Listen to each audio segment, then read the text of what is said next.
चाचा साईं, इन जो मतलब त अम्मा खां राज भाग मिल्कियत जायदाद मां हिस्सो न वठी सकियासीं, पर असांखे ज़मीन जो हिकु वेसो बि न मिलंदो। न वारस खान न, ईअं हरगिज़ न थींदो। भाॼई खानज़ादी राज भाग सां गॾु, मिल्कियत सां गॾु पंहिंजी पग बि तुंहिंजे हवाले कंदी, सो बि पंहिंजे हथनि सां। इहो कॾहिं थींदो चाचा साईं, आख़िर कॾहिं? तमाम जल्द, तमाम जल्द। गौरा जी बाबा साईं। घणनि ॾींहंनि खां वठी तुंहिंजे हथनि में ख़ारिश नाहे थी। हाँ, ख़ारिश त हिन हथनि जी ख़तम ई नाहे थी, पर तव्हां केॾे इशारो त कयो त उन जी गीचीअ में लोह जा कड़ा विझी तो वटि खेले अचोसि। त पोइ सम्झी वञ,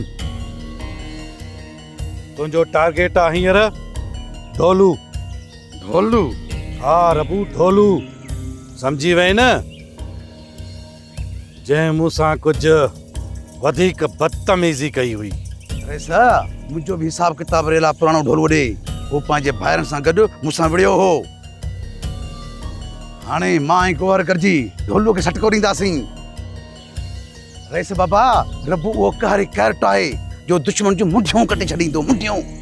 बाबा साईं, पहिरियां वार असांजो ढोलू हूंदो, ऐं ॿियो सारंग। ईअं सम्झो बाबा साईं त सारंग जो कमु ख़तम। दे हवाल वारस खान, तुंहिंजे दिमाग़ में छा हली रहियो आहे? चाचा साईं, मुंहिंजे दिमाग़ में घणो कुझु हली रहियो आहे। वक़्त जे हिसाब सां सभु सिधा कंदुसि।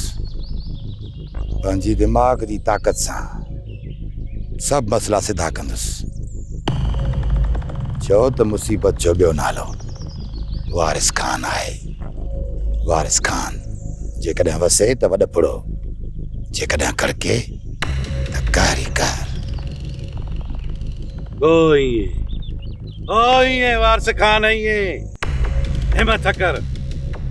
तोसां तुंहिंजो चाचो सॼी ज़िंदगी साथ निभाइण जे लाइ आतो हूंदो, छो त दुनिया खे सॼी ख़बर आहे सालार ऐं तलवार सां जंहिं बि तकड़ कई उहो कपिजी वेंदो।